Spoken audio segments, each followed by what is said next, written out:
Hello, everybody. This is Bob Anderson, and I get asked all the time to, for new people that find the channel and whatnot, how to set up the charts the way I have them,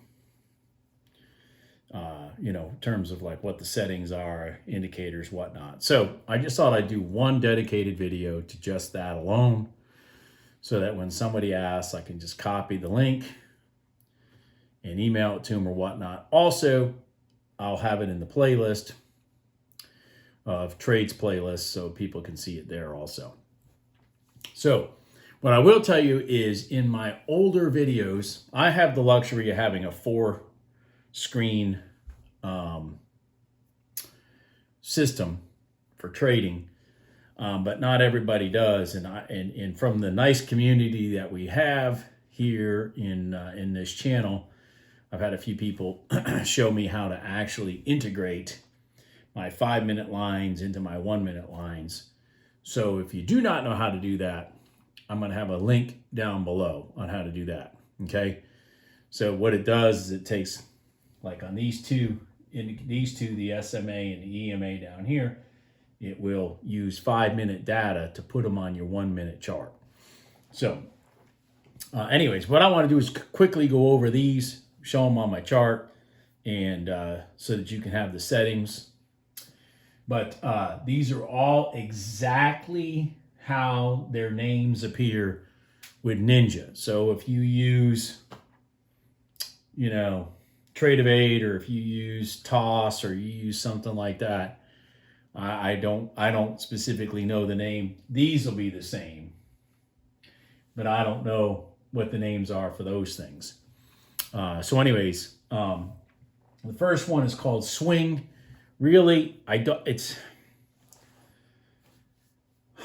it set at a strength of 2. It's just a pivot indicator, low or high, kind of sets a dot across the screen, kind of gives you a visual. I don't specifically use it for anything other than to make it easier on my eyes because I'm always, as I say in my trading, I always look to the left.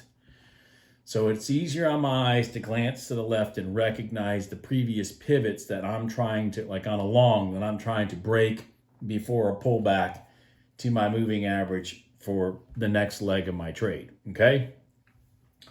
So the indicator is actually called swing. I have it set at a strength of 2. I've had it as high as 5 too, meaning as high as a 5. The smaller the indicator, the quicker it picks up pivots. I mean, I probably could throw it back to 5 again. I don't know. But anyways, it doesn't matter. But it's not as important as all the rest of them, okay? So don't email me 50 questions about this swing indicator. The next one is a Bartimer. All these are running off the 1-minute data series that are up here, by the way, okay? So, Bartimer, it's a 1-minute Bartimer. It counts down to 0. It is imperative on my chart because on my 5-minute gold line trades, my continuation trades, my 5-minute red line trades, even on my equity trades that break the overnight open, you need to have a timer so you know when the candle is going to close so that you can execute putting your entry the tick away for the break. So that's what this is for. So it counts down on my chart. I can't show it to you today because today's a Saturday, so there's no counter because the market's closed. Anyways, the next one is called current day open, high, low. But this is exactly how it's listed in Ninja current day OHL. And that is the 6 p.m. Eastern Standard Time open price. And then from 6 p.m. all the way to when the market closes at 5 p.m. the next day, the high and the low are whatever the market's high was that whole 23-hour period or low. Okay? And these are actually important too. This is extremely important. The overnight open is extremely important in my trading. But these highs and lows are nice to see too, because when those things are pierced and they come back for pullback trades, those are really high probability trades versus the ones that didn't pivot to those spots and then pull back, because you really have broken into new territory. But anyways, then next is your SMA 21 period. The period is set for 21. That is my solid red line. That is not an entry trigger line. Instead, that is a reset line for your continuation trade off of your 1 minute gold line. So next is an EMA period. See, I can't even spell period. I told everybody I'm dyslexic, and sometimes it shows. Here's period to me. Anyways, I'm surprised I don't have more errors than that, to be honest with you. Anyways, period is 9, and that is your solid gold line. That is your continuation trade gold line. That is a very productive line, but only productive, really, between 9:45 and 10:30 Eastern Standard Time, in my opinion. You have days where that line becomes productive longer than that, if you got a trending day, stuff like that. But most of the time the market is not a trending market. Most of the time it's an oscillating market. So you really can only capitalize on this line, after the market starts getting into rhythm, which is normally after 9:45, and it dies from its rhythm sometime after 10:30. So anyways, then you got your 5-minute data series lines, which is your SMA period 21, again, which is another version of that red line. But this is your directional trade line. So it's dashed red on my chart. That is the trade direction line. So if you're doing any of these continuation style trades, either the 5-minute gold line or the 1 minute gold line, then you're going to be looking to only trade in the direction of that line. So for example, if you're north of that dashed red line, north meaning price, if price is north of it, then you're only looking for longs. If you're south of that 21 period dash red line, then you're only looking for shorts. Okay. The only contradiction to that, I shouldn't say only contradiction, but the only time you throw all that out is when the most powerful thing that's on my chart, which is the overnight open trade, sets up. Because that throws all those moving averages out of the way. So then the last one is your 5-minute EMA dash gold, which is an EMA period 9. Notice, see, these are all just duplicates, just at a different data series. So this EMA is period 9, and it's a dash gold. That's your 5-minute gold line. Now, for those of you that do not have the ability to have 2 screens, for example, or 2 data series, like feeding data from one onto your 1-minute chart, the way to get around this, just so you'll know, it's not a perfect fix, but it's as close as you're going to get, is to do this same SMA in your 1-minute data series, but take this number right here and multiply it by 5. Because then it gives you 5-minute look back of data. Okay, 21 periods of 5-minute data backwards. Because you'll take that right there, and now your period is 105. Okay, same thing with your EMA. You take that and you multiply it by 5, and that'll give you a 45 period if you're going to use only 1-minute data on your chart. Okay, very simple fix.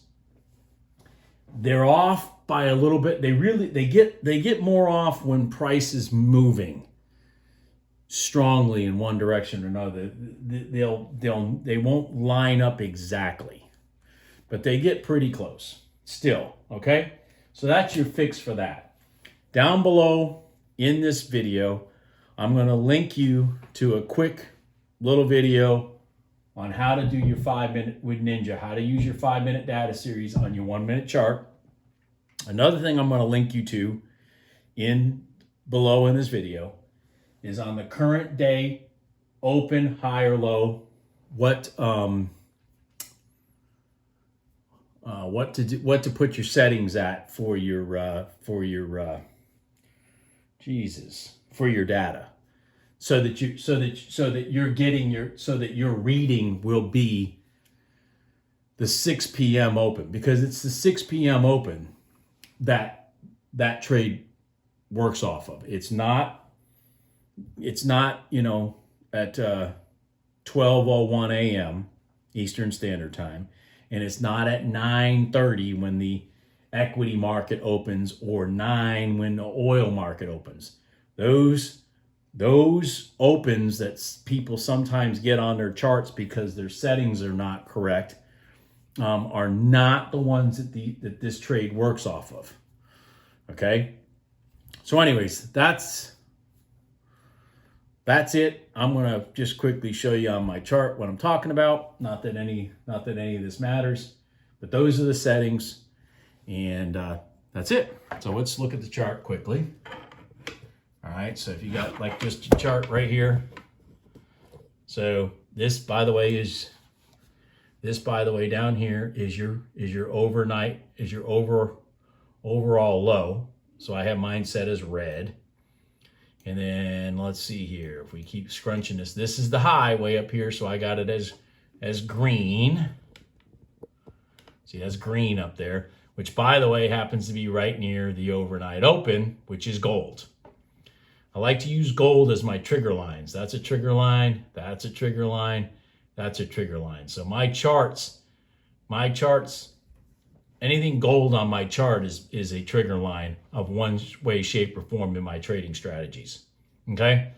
So this is your dot. This is your directional red line. So trades below that line, you're looking for shorts. Trades north of that dashed red line, like up in here, you're looking for longs. See, those were longs I took there. And then of course, this is your continuation trade line. This is your 5-minute gold line, trigger line. These are the two different trigger lines. Trigger line, trigger line. Okay, so let me blow that up a little more, make it easier to see. Trigger line and a trigger line.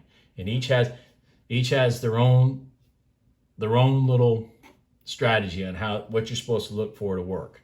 This is your continuation line. This is your 5-minute gold line.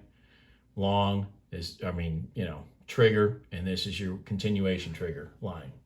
Anyways, that's the charts. Oh, and here's your swings. See, here up here, that's your swing high. Here's your pivot low, pivot as it pulled back and broke this swing, created this new swing, then it came down and created this new swing down here, and then created this new swing up here. That's what the swing indicator does. And it makes it just easier to look to your left. See how easy it is for me to glance to my left and see these swings over here because these dots are showing. Let me get rid of this stupid thing. Remove. See how these dots are showing on my chart? That just makes it easier to see. Just like it makes it easier to see this swing over here when you had the pull down, then the pull up, then your continuation trade. Wham. Just makes it easier to see. Okay?